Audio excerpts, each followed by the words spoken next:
Blog Talk Radio. Live from the nation's capital, it's Quintessential Listening, Poetry, with host Dr. Michael Anthony Ingram.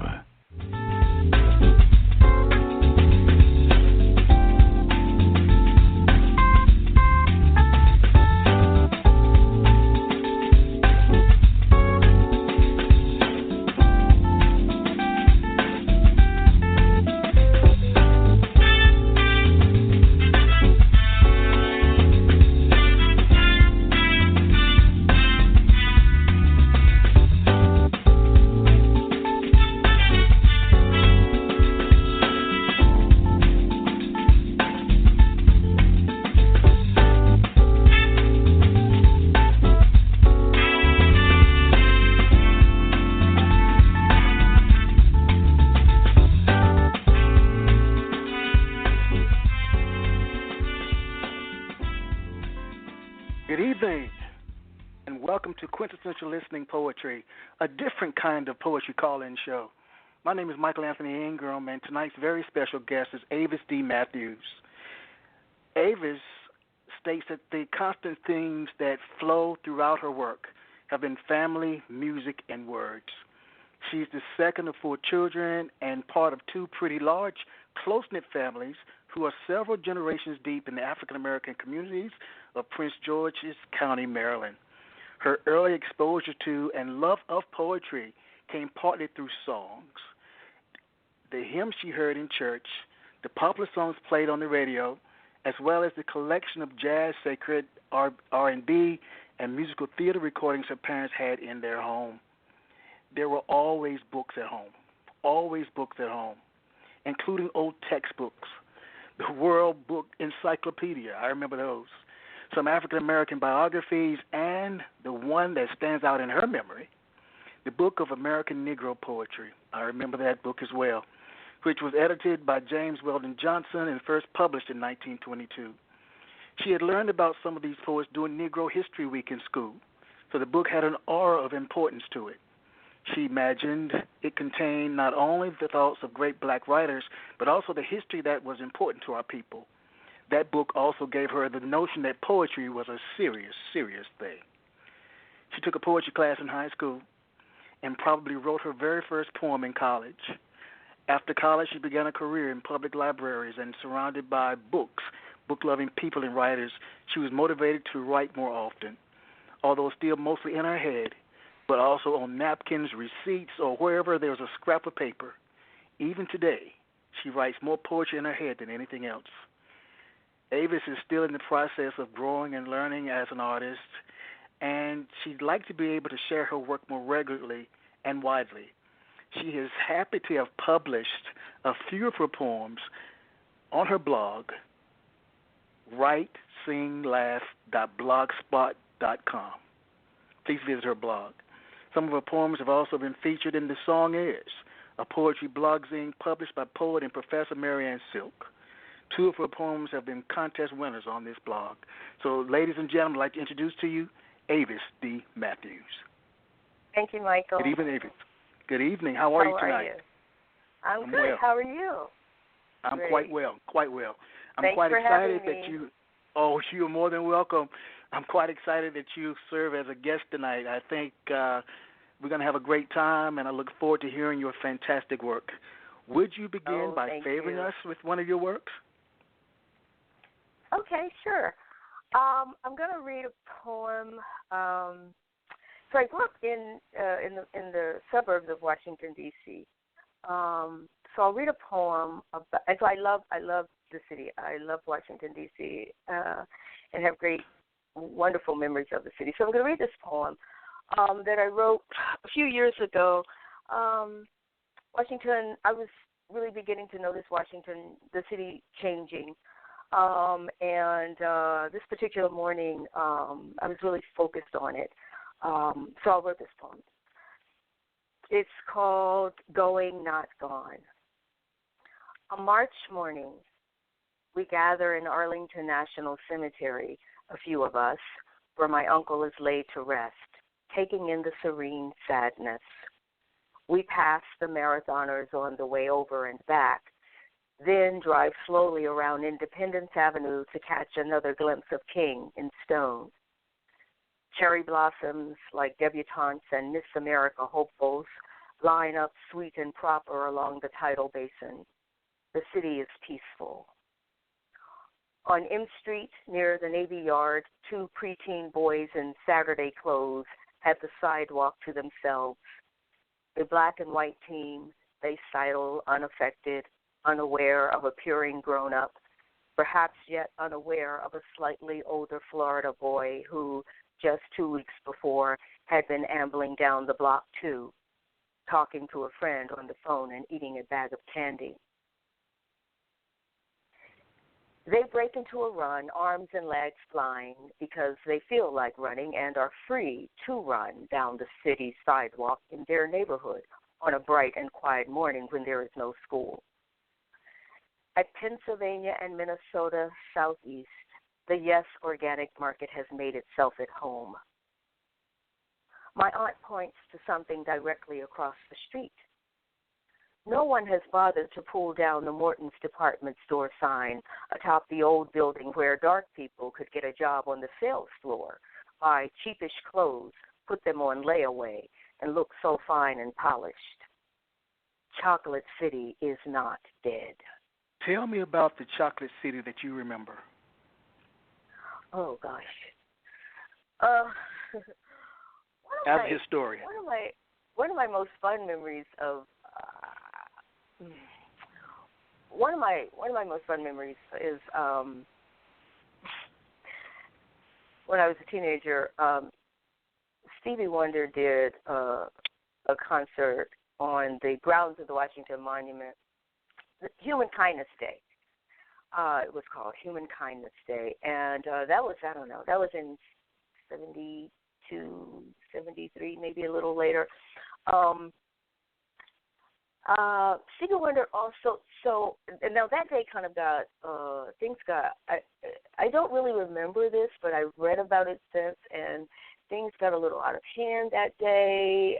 It wasn't a full-fledged riot, but there was some fighting and all that kind of stuff. So while it's not a pleasant memory, my memory of that day is just a lot of people gathering to see Stevie Wonder. And Stevie Wonder was really, singing those wonderful songs that he wrote and recorded in the 70s, those songs about, love and brotherhood and peace and uniting. And just being down there in the open air, seeing him and hearing him was fun. Stevie Wonder also, in D.C., before the King Martin Luther King's birthday was holiday, Stevie Wonder every January would come to D.C. and do a concert also on the Monument grounds, and I would go down many times to also hear that concert as we were trying to push through legislation to get King's birthday to be made a federal holiday. And, everybody's familiar with the song Happy Birthday that Stevie Wonder did. So that was also a fun memory. When I was young, I didn't spend a whole lot of time in D.C. My parents worked in the city, so we would go in the city sometimes, to their jobs, sometimes go into the city for church. But it was really when I was a teenager that I became very aware of what a full and complete and active and fulfilling place that it was.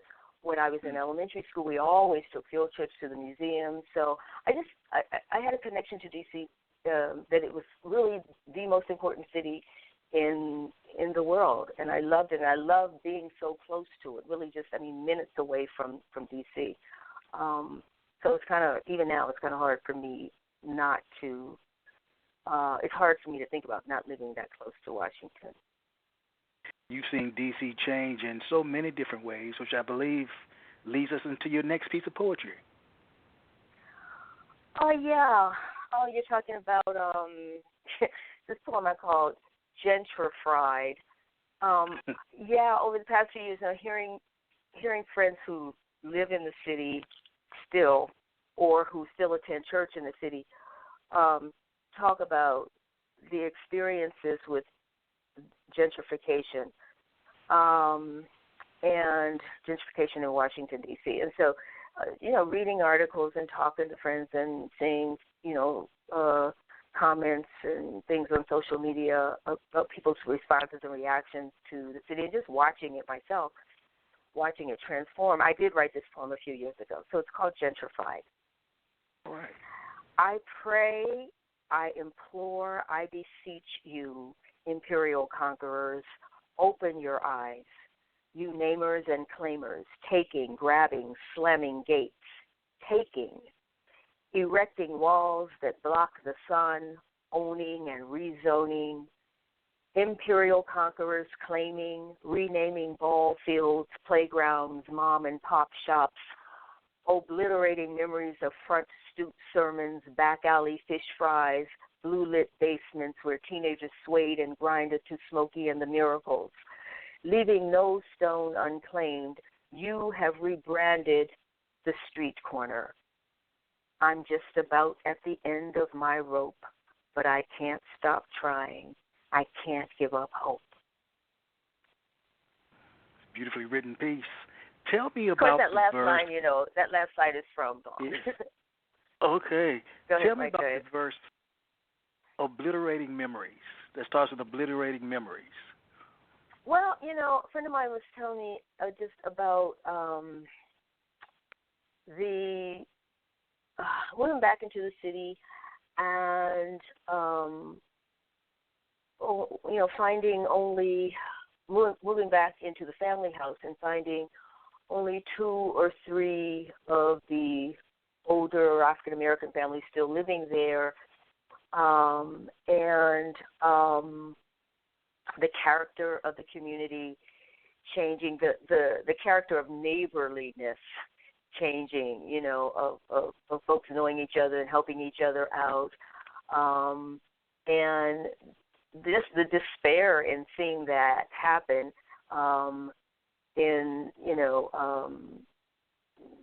folks not being able to park in front of their own homes because of new parking restrictions, of code enforcement, city code enforcement, visiting the street far more often than they ever did to knock on people's doors and cite them for lawn care violations and those kinds of things that signaled that the city wasn't as friendly to the longtime older residents, and that they were also, seemed to be working more for the newer residents, or working at times at the beck and call of the newer residents. So there was moving back was not welcoming; it was unwelcoming, and it was also this sense of pushing people out. I even heard a woman on the radio, say that her doctors are all in the suburbs. She needs her car, but she was being restricted from parking her car on the street. So, and then just driving through the city now, and there have been a couple of times when I have just been completely disoriented because the landscape has changed.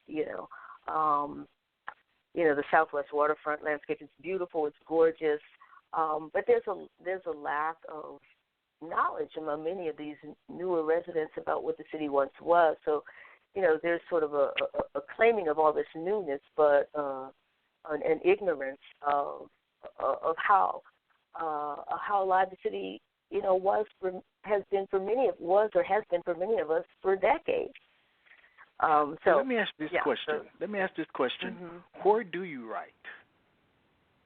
Oh, yeah. Well, as you said in the intro, I try to discipline myself to say I'm going to, if something is in my head, I'm going to sit down and I'm going to put this on paper.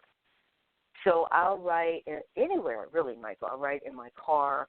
No, I'm driving, of course. I write in the car. I write at home. But as I said, I just find scraps of paper because if I hear something in my head and I know exactly how I want to say it, I just want to get it down. So I'll just write it. And then later on in some quiet space, I'll sit down and, give it real structure. But I don't have one spot like many writers do. I just I have more of a feel. I want to feel a certain way. I want to feel a certain focus and a certain calm. And I can be on an airplane, and feel that and write a poem. Right. Well, will you favor us with another? Okay, I will. So let's see. So this is a poem I wrote. So a lot of my poems are introspective, sort of self-examining or, reflective poems. This is a poem I submitted to our friend Marianne Silk's blog, Blogzine. The song is. And so I submitted this poem either last summer or a couple of summers ago, and it was voted a favorite. This poem is called Chicago, 1971, and it's a poem that I wrote for my aunt Dewana, and with her in mind because it's about her. Context is I was 14. Well, that says that in the poem. My sister, who's 2 years older than I am, my aunt, who's 3 years older than I am, the three of us flew out to Chicago to visit my aunt this summer. So this poem is called Chicago, 1971. And if anybody can remember what just the whole vibe of the early 70s, the urban vibe, dashikis and the music and everything, it was just a wonderful time to be there. That summer on Chicago's South Side, my first visit, there was heat. Please take off that blouse, she ordered. It was polyester and long sleeve, and it was making her hot. But it looked so good with my Peter Max hot pants. Then just take off the bra. Liberated at 14. Back home in Maryland, on our street, where fathers and sons mowed lawns and washed cars on Saturday mornings, and mothers and daughters went to campfire meetings, I didn't tell my mother that her sister let me go out of the house like that. That's it. That was a very rich, descriptive poem. I had that memory in my head for so long, and finally, a few years ago, I said, I got to get this down. So, yeah. That was a fun time. What's it like as you think about all of these memories, the history? What is it like to be a historian? I asked you earlier about where did you write. I guess I was also thinking that in terms of writing, that you sat in front of history books to... No, it's, I think being a historian studying history, it's really, more than anything, for me, it changes your perspective, so that it changes your perspective on what you know and what you learn and what you see. So that, again, with that poem, with the other two poems I read, I'm always conscious of what the context was,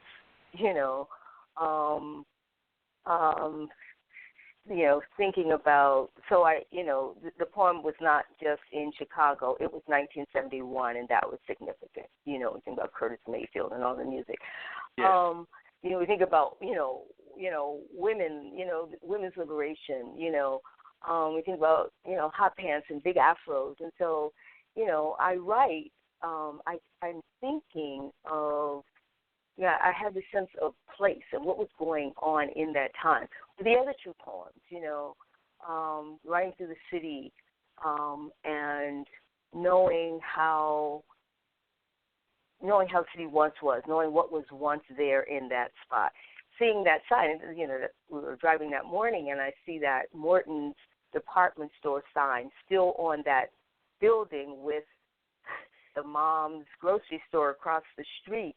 And so, I have this, I make this, so it, more intense is historical relevance. So I see things in this historical context, and I think perhaps more than anything, studying history compels you to ask questions, to question, how did that happen? When did that happen? How did that come to be like that? To just look behind what you see, and to understand that didn't start today or yesterday. There's a story behind that, and to always be asking or wondering, what's the story behind that, and what's the story behind that story. So I think that's sort of, even before I started really studying history, I think that was something that was, I was just very curious in that sense. So it sounds like you want your readers to also ask questions. Maybe they can't ask them of you, but you want them to be open to hearing different and new ways of being. Yes.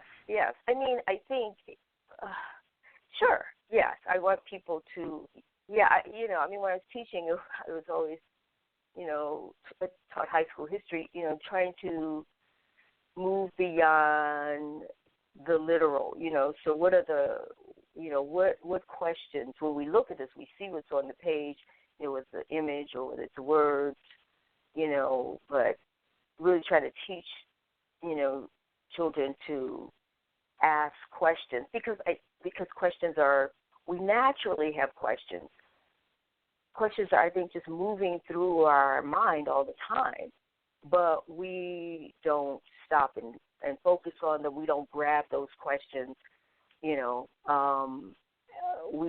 don't pay any attention to them. When we stop and pay attention to the questions, then it gives everything that we see or read more context. We start asking questions about it, and we don't just take everything at face value.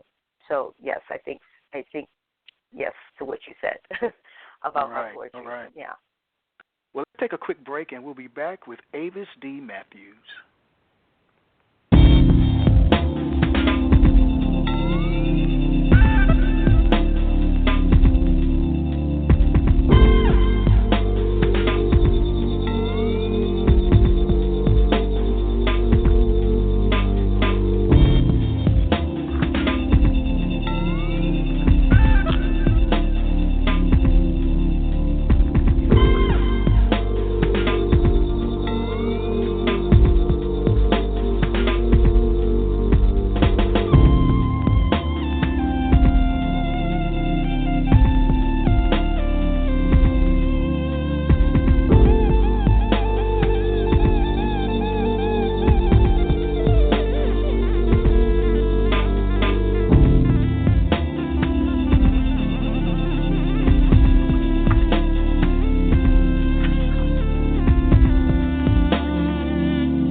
My name is Michael Anthony Ingram.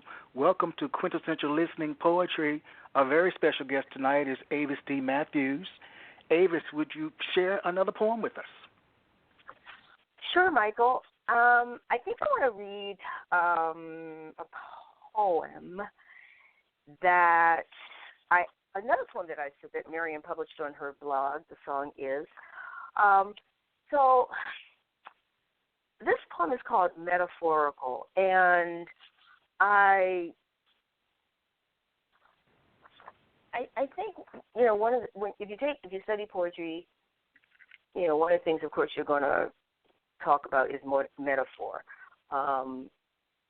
And as I was writing this poem, I didn't have a title for it, and I just said it's the whole. Once I read it over, the whole thing is metaphorical. So that's what I call it. So the poem was inspired by a local Washington area jazz singer, Laurie Williams, who many people know, and Miriam's blog is called A Song Is. So I wanted to write a poem about music, and I had been listening to Laurie's CD and had seen her perform live, and I just impressed with the purity and authenticity with which she sings jazz. And so I wrote this poem. It's called Metaphorical. The song is a Pacific wave when Laurie sings it.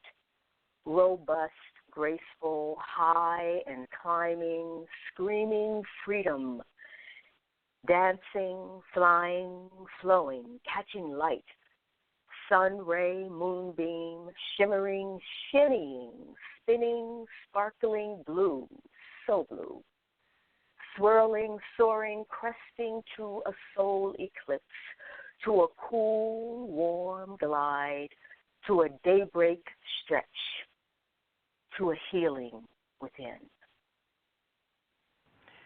What is the relationship? Okay, I'm sorry, please. No, go ahead. No, what is the relationship between your speaking voice and your written voice? Oh, yeah, that's a great question. My speaking voice, because you're very, very melodic. Yes, your poetry voice, you're very, very melodic. So I was just wondering. I also sing. I sing with the Heritage Signature Chorale in Washington, D.C. So okay. So sing. You know, we just grew up, as I said. You said in the bio. I mean, there's music in our house, so it's always music. You know, and then I could hear Laurie as I was writing this poem, because I was really trying to capture as closely as possible. I was trying to give just a visual and an oral representation of the way Laurie she take a note and just carries it and lifts it and lifts it and lifts it like a wave. And I really wanted to communicate that. The certain words in the poem, Healing Within, that's the name of, I believe, her first CD. Blue, so blue, that's also from jazz. So I was using some of those phrases, but I think that with this one, because I was writing about music, I wanted it to have a feel of music, and I do hear music in my head all the time. There's always a song or something. Yeah. Right. So you're right. Okay. Well, again, it's extremely lyrical, and as I was listening, I could hear the music in my head as well. So you were able to translate the words. I could hear it. Mm-hmm. So, all right. So do you have another piece? Could I do? Please. Yeah, I want to read. So now you may recognize these. So, for those who are listening, Michael and I met in a poetry workshop, and in workshop there are different prompts and activities. And Michael, you might remember this one because I think you were the session leader on this one. So I'm sticking with this whole theme of metaphor, and so I wrote this short poem. And the prompt was a red balloon, an actual balloon. Do you remember this, Michael? Which you blew up. And the group was use the balloon as the prompt. Use the balloon as a prompt to write a poem. And so this poem is called Red Balloon. Widening, rounder now, bouncing you go. Some breath is taking you higher, circling them, the ones who now watch you, who breathe sweetness and love and good into you. Them who no longer afraid of your boldness, ready to let you soar, hold on still, but with invisible strength. Are you a red balloon? Oh, God. Well, Michael, yes, I never thought of that, but yes, I would say, yeah, I am. That last one. So the metaphorical part, of course, is it's an actual balloon, but it's the whole soaring part and holding on with visible strings. It's like parents watching children grow, or teachers watching this, breathing this life into them, and getting to a point where you're ready to let them go. So that's what I wrote. And I have been, so I would say yes. Well, everyone, the call-in number is, I'm sorry. No, go ahead. Please. Go ahead, I'm sorry. Well, so everyone, the call-in number is 646-787-1631, and we do have another person online, Avis, and I wanted to bring this person in. Okay. All right, let's see. Area code 414, you're on the air. Hello. This Hello. Is Michael? This is Michael, yes. Yes, hey, it is.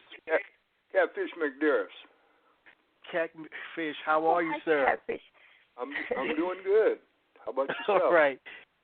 Avis, do you know Catfish? I know Catfish through Marianne's blog. Well, Marianne, I've judged her contest for probably about 3 or 4 years, so maybe I was the one that voted for you. Thank you. I was just on the blog today, and I was on Facebook, and I saw that you commented on something that she posted. Oh yeah, she's a really good longtime friend. Michael is too, and he's got this buddy. His name is Wing Dog.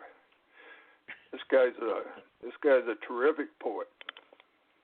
Yes, he is, and hopefully I'll have Wing Dog on this show. All yeah. right. So now, are you gonna have your radio show for a while? Or are you gonna keep doing your paintings and branching out into all the arts of the world? Well, I plan to focus on the radio show for a while. Okay. Like with our great guest tonight, Avis. Avis, I'm going to give you a little break, and I'm going to recite a piece of poetry just to give you a couple of minutes to kind of think and process.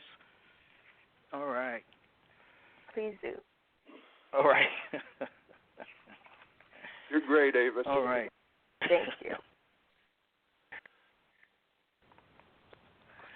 All right. What I'd like to do is to recite a piece by Pablo Neruda, and the piece is titled, If You Forget Me. I want you to know one thing. You know how this is. If I look at the crystal moon, at the red branch of the slow autumn at my window, if I touch near the fire the impalpable ash or the wrinkled body of the log, everything carries me to you, as if everything that exists, aromas, light, metals, were little boats that sail toward those isles of yours that wait for me. Well now, if little by little you stop loving me, I shall stop loving you little by little. If suddenly you forget me, do not look for me, for I've already have forgotten you. If you think it long and mad, the wind of banners that passes through my life, and you decide to leave me at the shore of the heart where I have roots, remember that on that day, at that hour, I shall lift my arms and my roots will set off to seek another land. But if each day, each hour, you feel that you are destined for me with implacable sweetness, if each day a flower climbs up to your lips to seek me, all my love, all my own, in me all that fire is repeated, in me nothing is extinguished or forgotten. My love feeds on your love, beloved. And as long as you live, it will be in your arms without leaving mine. It's Pablo Neruda, If You Forget Me. Very powerful piece. Are you ready, Beautiful. Yeah. I'm glad you went there. Yeah, it's beautiful. I wanted to do. I was thinking about doing it. I think I will do. Just something more introspective. I think that one of the things that I used to think that I had to get away from was writing, poetry that was so inward, that was so focused on, self and all. And so I've worked on that, but I still, I think it's almost impossible maybe not to write about, oneself and one's feelings and one's thoughts. So I want to read a poem, and I wrote this poem. This poem is called "You Have," and I wrote this poem when, and you, Michael, I know listeners can relate to this, when I was just, going just through, days and days of, what you haven't done yet, this, in your life. Haven't done that, yes. You wanted to do this, you haven't achieved that, you haven't gone here, you haven't done this. So it's just, and I just got to the point where, look, you need to stop. So I sat down to just write. Well, first I just started telling myself, look, you need to, take what you have not done and start thinking about what you have done. And so I wrote this poem called "You Have," and this is it. All right. You have not written the bestseller. You have not given your Tony Award acceptance speech for Best Supporting Actress in a Musical. You are not the latter-day Ida B. Wells, though in your heart you are. Stevie Wonder did not sing at your wedding. You do not regularly have deep conversations with your best friend Kareem Abdul-Jabbar. You don't walk the halls of the Academy waxing wise and funny. But you have dreamed anyway. You have laughed in your sleep. You have sung through tears. You have danced with your sister. You have giggled with 3-year-olds. You have rolled in the grass. You have heard Daddy recite Dunbar and Ma's rich alto tenor render, Jesus knows, Jesus cares. You have been held in strong arms. You have inhaled the soft sweetness of Johnson's baby powder on baby brothers' smooth brown bottoms and have chased their happy short legs down hallways. Loving eyes have smiled at you. You have counted stars. Talk about the very last line, you have counted stars.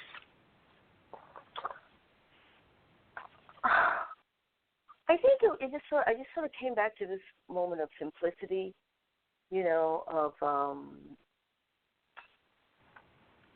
just thinking about all the grand things that one can achieve, or the things that one accomplishes in a day, and just I came back to this notion of just in the evening, which is quiet and calm, and you have as a teenager, my good friend and neighbor who lived across the street from us, in the summer we would sit out on the hoods of our parents' cars, with the car radio on, listen to music, and we would just sit on the hoods of cars and really look at the sky. And I thought about that, just the nice simplicity, the innocence, the warmth of that, and those were perfect moments. And so I saw that as an accomplishment, something that you have done, and so that's just how I ended it, just making it very simple. You've counted stars, and that's a beautiful thing. I'd like to share a piece that I think fits the theme, primarily based on the word perfect. It's different. Okay. But I think in terms of looking at perfection, what does perfection mean to different people? It's called Black Alice in Neverland. And this poem is in my book, my new book, When Cherry Blossoms Fall on Black Skin. Ooh. Black Alice was never perfect. Although she had perfect thoughts growing up in small-town North Carolina, thoughts of her mama's sweet potato pie and hot-watered cornbread sitting on the kitchen stove, thoughts of what the world would look like when she reached the perfect age. Now she's reached the perfect age, so where did her perfect thoughts go? Black Alice's life was never perfect either, although she would proudly tell any new listener she greeted that it was. She'd share heartfelt stories about her perfect family and her perfect husband who worked the perfect job. Never a day of complaint she'd proudly share with those who would listen. Those who knew her well shook their heads, chuckled in disbelief, and watched how that perfect lie would grow on her perfect tongue like a pair of old shoes forgotten on the front porch during a hard southern rain. Black Alice never sang in the choir, although she was often overheard singing softly in the back of the church, singing in perfect pitch and swaying proudly in an imaginary perfect long white robe, trimmed with gold, sacred hymnal in hand.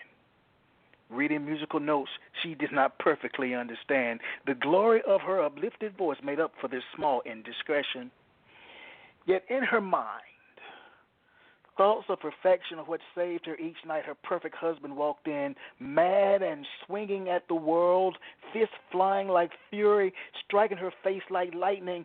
Soon the storm would pass. A quick, I love you, baby. You know I do. Her perfect husband would softly whisper in her ear as he nibbled on her neck and planted a wet kiss on her raw, bruised, yet no longer perfect cheek. Black Alice sang on in Neverland. Ooh, snap, snap, snap. But just that theme of perfection, what does that mean? What does it look like? Where do you take that? Where do you go with it? How do you grow with it? Just what is perfect? You know? I think perfection, yeah. Can you hear me, Michael? Yes, I can. Michael? Okay. Yes. Perfection. I don't know. I mean, perfection is a dangerous thing. I think it's a dangerous idea because it really isn't. And I think it's with that last poem I read, you have it. You know, it's, the idea of writing that poem was to kind of tell myself it's what people do. You know, you have to do this, you have to do that, you have to live this perfect life. So I think perfection. I think teaching perfection, this whole idea of striving for perfection. I think striving for perfection is just a constant strife, because you achieve something, you achieve the thing that you want to achieve. You may even achieve it perfectly, but there's always something else, There's always something undone. So I know for me personally, there is that feeling sometimes you think you nailed something, you got it right. There's always that one little thing, Yes. I know. That you just got, but there was that one moment when I didn't, I didn't do the right, or I said the wrong word, or I stumbled over a word or something, So yes. I don't think perfection is a real thing. It's always this ideal, which is good. I mean, it's good to have that ideal out there, give you something to strive for, but I think it's misleading. Yes. Well, everyone, our telephone number is 646-787-1631. I'm here with Avis D. Matthews, and we'll be right back.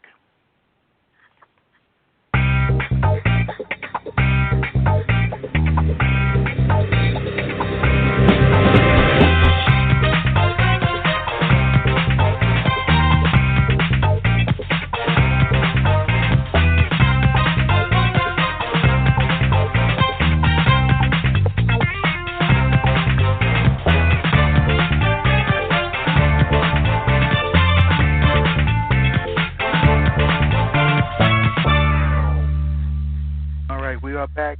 My name is Michael Anthony Ingram, and welcome to Quintessential Listening Poetry. We have some other callers on the line, and I'd like to bring them in. All right, hold on one second.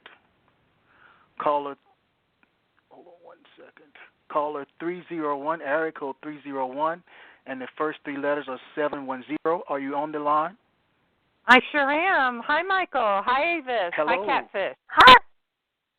Hi. Yeah, it's Marianne. It's great to hear everybody once again. I'm so glad that the radio show is back. Yes, I'm glad too. Me too. I'm glad too. It's a lot of fun. A lot of fun. Yeah, it was great listening to all of your poems, Avis. That I remember hearing them at various workshops. Yes, and the two that you published too. The one about Lori. Yes. Thank you, Marianne. I know. Thanks for the shout-outs. Well, tell me, Marianne, tell me a little about the song is. Well, we are up and running, especially in the summertime.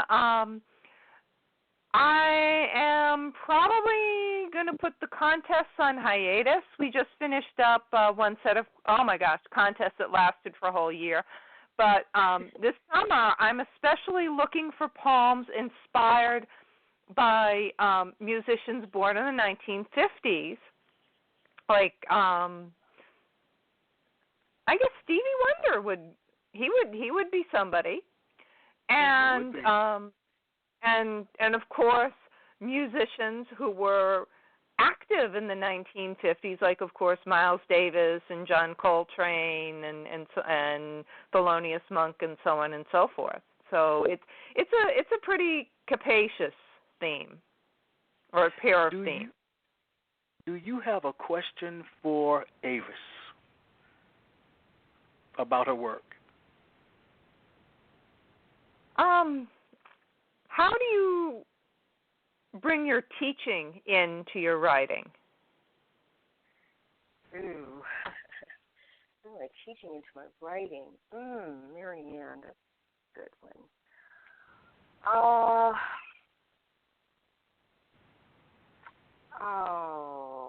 I don't know. I think if I'm formulating something. Something is formulated in my head, an answer to that question, but I'm not sure what it is. It has something to do with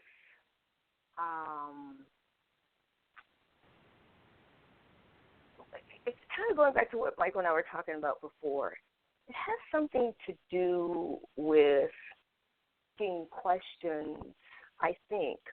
Well, it's me always trying to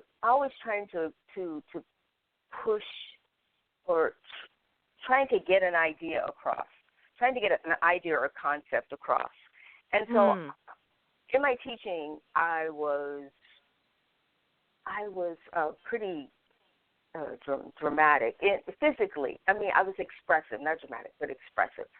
So because I was really driven to try to get ideas across, because in history, I mean, there's facts, there's dates and places and names and all that, and that's easy stuff. But the way we want to teach history today is to get concepts and themes across and ideas, and so I think that's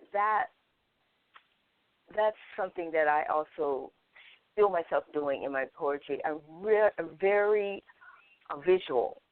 And so with my students, I'm always trying to create pictures, or trying to, taking a word, trying to get them to understand a concept. And so I use descriptions a lot. And so I think that's the same. I always want to see it, in my head, and try to figure out how I can teach that concept, Yeah. And it's the same with me for writing, just really taking a whole lot of time to see, put the words on paper, but once it's on the paper, does it translate to a visual, Is somebody going to be able to see that in their head? So, I was often frustrated in teaching with myself, or anxious, I would say more so, because I really wanted to just get them to see this and to be able to touch and to understand. It's hard teaching a concept, Yeah. So so that's the answer to your thing there. Yeah, thanks. I'd like to bring in another caller. Thank you, Marianne. You're welcome. Thanks, Marianne. Go ahead, Marianne. Oh no, I'm gonna stay on the line. Okay. All right. Great. All right. We've got another caller here. Area code 301, and the first three letters are 807. Do you have a question for Avis? Hi, Michael. This is John McDonald. Hello, John. How are you? Real good. We're like a family here. This is nice. Yeah, thanks, John. We're like a family reunion. It's like a family reunion. That's right. I just saw Mary Ann the other day. She at the workshop she ran. It was great. Got some great feedback on a poem I worked on, and I saw Avis about a month earlier at the first workshop. Mm-hmm. And it's great. Right. It's great to hear your voice again. Oh, So, thanks, John. You too. Yeah. I'm sorry I missed Saturday too. I'm out of town. Oh yeah, we had a time. It was nice. It was really nice. It's great. And I mean, workshopping, Michael. If I can just say this, Michael knows it well, and to those of you listening, I mean, poetry workshops are just so beneficial. They're just so important and necessary and beneficial, and there are just so many all over the city. So if you don't know of any, find me or Michael, Mary Ann, or John on Facebook, and they're friendly. They're not stuffy, and they're not hostile. So I think a lot of people are afraid to go to workshops because everybody will be published and everybody will be more brilliant than they are. But go to poetry workshops. All right. Well, thank you, John. Yeah, good to hear your voice. I did have. Yeah, it's good to hear your voice too, Michael. Michael just got in touch with me. We haven't talked for quite some time, and so I'm looking forward to getting back to and getting and seeing him again soon. So I did have a question for Avis because I missed the first part of the thing. And maybe you already asked this, and I apologize if it's already been covered. But you have a very simple voice that I admire in your poems, and very plain spoken. And I really enjoy that. I really admire that because it's hard to do. And I'm wondering if you base that on any other poet that you admire and who that is. Yeah, I don't think that I consciously did, but I definitely think I unconsciously channeled, or I think probably Nikki Giovanni. I would think that would be one person. Just in the directness, I think the directness and sort of the simplicity, and also just the whole use of metaphors and stuff. Because also I don't want to say this because I'm nowhere near as I think where I would want to be at the level of Nikki or Gwendolyn Brooks, but those are two of my favorites. Oh yeah. But I can clearly remember though, reading Nikki Giovanni a lot, in starting in the 70s, and so I think the way she talked, conversationally, sort of just got into my consciousness. Yeah, so I would probably say Nikki. Yeah. Yeah. All right. Yeah, that makes a lot of sense. Thank you. Mm-hmm. Thank John. you. Avis, are you ready to favor us again? Yeah, sure. So let's see. Just a short poem. I'll just read a short one, and let me read this one. So this poem, I was trying to see if I could. I think we sit down and we want to write. We have an idea or something comes in our head and we start writing. Well, one of the benefits for me of workshopping was, can you write a poem when you don't have a poem in your head? Can you force yourself to write a poem, or can you somehow, can something spark you? Can you light a spark in yourself to write a poem? I have to write a poem. If somebody says, "Would you write a poem for my birthday or whatever?" Can you do that? Can or does the inspiration have to come from, just naturally, out of the air? So I said, no, I want to write some poems. I want to try to do this, without it just coming out of the blue. So I was walking a few years ago, I would walk a lot around this lake in the mornings. And so I said, I started really having, this sort of conversations really with the lake, as crazy as that sounds. And so No, it doesn't sound crazy. I said, I started writing poems about, or in reference to these walks, these 7:30 and 8 o'clock summer walks around the lake. So I'll read lake poems, and it's in 3 parts. Well, it's in 4 parts, but I'm just going to read 3, I think. So, the lake in summer. The lake is relaxed this morning, unbothered, waltzing quietly, humming to herself as if she slept well. She is unhurried, like a satisfied hostess, the morning after company has gone. The lake wants something. She follows me, saunters beside me.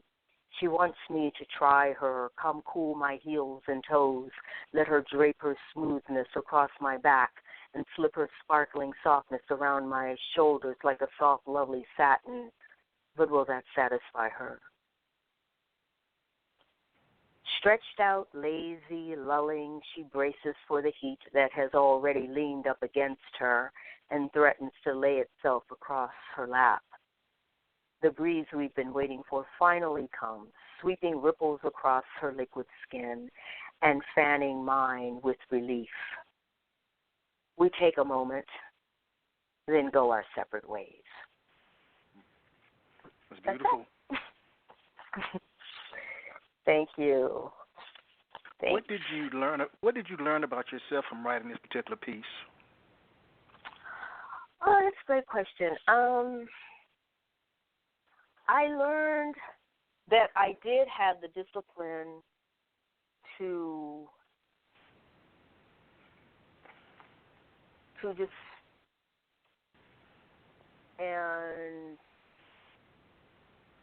to stop and focus on something. Focus on 2 things. To focus on an actual physical object, the lake, the trees, and all that. And at the same time, to think about how those things were making me feel, thinking about the heat, because at 8 o'clock in July and August it's already 90 degrees, So thinking about the heat, how it was making me feel, how it might be making the lake feel. So, yeah, I learned that I could actually say, this is something that I want to write about. So starting there with, this is what I would like to write about, and then, crafting that, as opposed to, just hearing something in my head, being inspired, and just starting to write, But, like being given an assignment, as in workshop, this is the thing, write a poem about it, And I thought that, and I think I used to be more stiff. My voice would be more stiff, more forced. And so in doing that, I took my time and was able to really, sort of personify the lake, give it this personality and write a poem about it. Yeah. All right. Well, we've come to the end of quintessential listening, poetry. I want to thank our very special guest, Avis D. Matthews. Avis, though, before we go, will you favor me by reciting God, Me? Oh, yeah. Yes. I just had it, and yes, here it is. Okay. So, God, Me.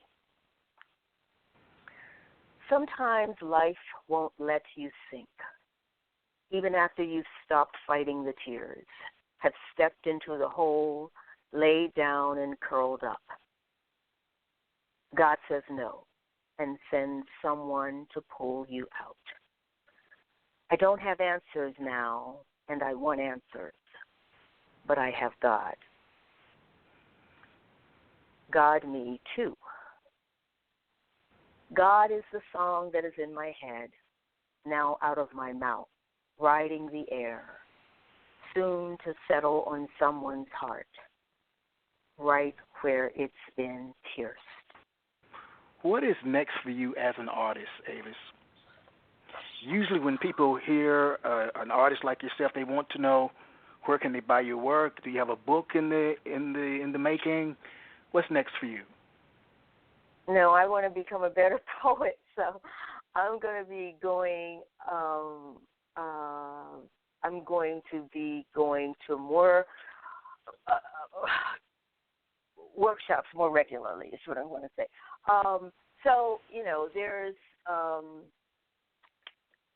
there's the poetry group. I can't think of the names of any groups right now, but the DC Poetry Spot is one. Yeah, the DC Poetry Spot. Thank you. That's the one I'm talking about. So I'm going to try to go more regularly to DC Poetry Spot. I was going regularly, and then I had to pull back when I was doing graduate studies, but I want to get back into that.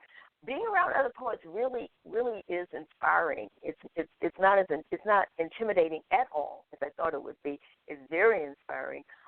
So I want to get back into the flow of that. Marian is doing some workshopping that I started going to, and I want to go back to. It also helps to be around, different groups, different poets. You get different vibes, different thoughts, different input, different energy from different groups. So that's what I want to be doing. My poetry isn't published anywhere, and I just want to get good enough to publish. I also want to get good enough to do, or I want to get confident enough to do an open mic, which I kind of have done tonight. Oh yeah. Yeah, so that's kind of my thing. One of my friends and I, we keep saying we're going to do open mic, and that's kind of where I'm headed. All right then. Well, I'd like to thank you ever so much for being the guest. I mean, you're an incredible poet, and I look forward to hearing more of your work. Thank you so much for inviting me, Michael. I'll talk with you soon. All right. Thank you very much. Take well, care. Everyone, this is the end of our show. I'd like to dedicate tonight's show to our good friend who passed away, Dr. Mary Stone Hanley. She was a devoted member of the DC Poetry Project, and again, she will be missed. So good night, everyone.